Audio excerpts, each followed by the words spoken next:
hoping that this is the beginning of some civil society public outreach that will take place elsewhere in the country. There's too much of a tendency for policy discussions just to take place in Washington or maybe in New York.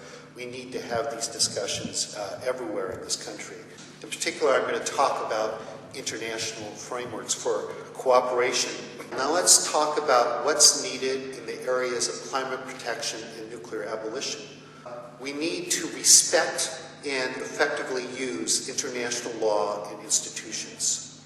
In the United States, we need to remember that treaties under the U.S. Constitution, Article 6, Clause 2, are part of the supreme law of the land, along with federal statutes and the Constitution itself. The United States and all countries need to show good faith. They need to keep promises and to do so in a way that is true to the purposes of the promises. And indeed, that's a fundamental rule of international law. Every treaty in force is binding upon the parties to it and must be performed by them in good faith. Good faith is a fundamental principle of international law, without which all international law would collapse. Now let me turn to the international framework for cooperation on nuclear non-proliferation and disarmament. The basic treaty there is the Nuclear Non-Proliferation Treaty, the NPT. It requires most countries in the world not to acquire nuclear weapons. As part of that, it requires them to accept International Atomic Energy Agency monitoring of their nuclear facilities to ensure there is not diversion of materials, specific materials, to weapons. So this is what we're always hearing about with respect to, for example, Iran. These are specific verified obligations subject to enforcement by the UN Security Council. But also as part of the NPT bargain, 5 states with nuclear weapons, the United States, UK, France, China, and Russia, agreed to negotiate nuclear disarmament in good faith. Let me show you Article 6 of the NPT. You can see exactly what it says. All parties to the treaty undertake to pursue negotiations in good faith on effective measures relating to cessation of the nuclear arms race at an early date and to nuclear disarmament, and a treaty on general complete disarmament under strict and effective international control. The Treaty on General and Complete Disarmament is the treaty to abolish nuclear weapons. It's one of the treaties, like the Chemical Weapons Convention or the Biological Weapons Convention, that represent steps towards the achievement of general disarmament. So at the 2000 NPT conference, there were commitments to the Comprehensive Nuclear Test Ban Treaty, to a ban on producing fissile material for weapons, to applying the principles of verification, irreversibility, and transparency to the reduction and elimination of nuclear forces, to preserving and strengthening the APM Treaty, to diminishing the role of nuclear weapons in security policy to facilitate their elimination, and to reducing the operational status of nuclear forces. The United States, however, has failed to implement these measures. In some cases, it has even gone backwards. The Bush administration has declared U.S. opposition to the Comprehensive Test Ban Treaty, withdrew from the APM Treaty, perhaps most negatively abandoned verification of U.S.-Russian reductions. So there was a 2002 agreement between the U.S. and Russia, but verification as well as dismantling of weapons and delivery systems was not part of that agreement. Under the Bush administration, carrying on the trend that began with the Clinton administration, there's been more emphatic statement of the various circumstances under which the United States says that it might use nuclear weapons. And the United States is modernizing its nuclear weapons complex to be capable of maintaining and upgrading the U.S. arsenal for many decades to come. Since 1995 and 2000, the whole state of compliance with the Article 6 disarmament obligation has gone very much backwards. We need to start talking about how can the United States become a responsible partner in dealing with the problems of nuclear weapons and climate change. And part of that will be making effective use of these international frameworks. U.S. ignoring and repudiating of commitments to implement the NPT disarmament obligation hardly exemplify good faith. So what would good faith involve? Well, it means meeting your commitments.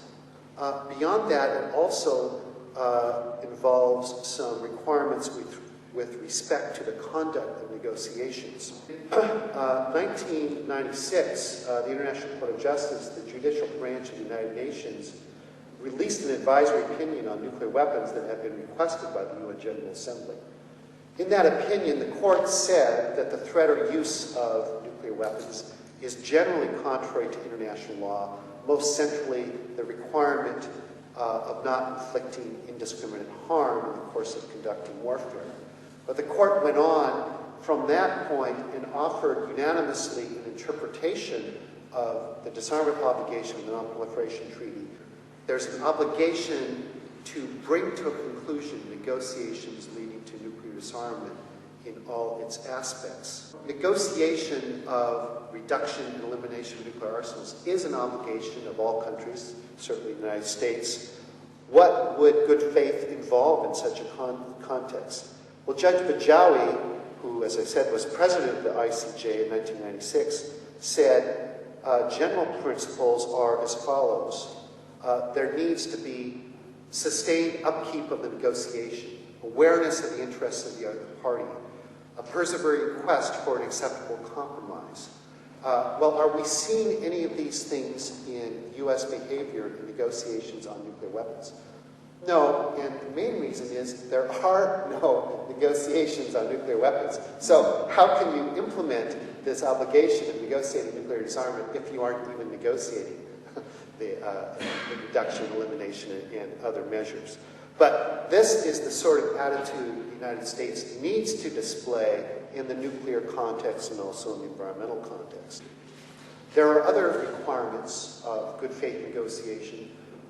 Perhaps the most important, explained by Judge Bajawi, is while you're doing the negotiations, you must not be undertaking actions which undermine the very point of the negotiations.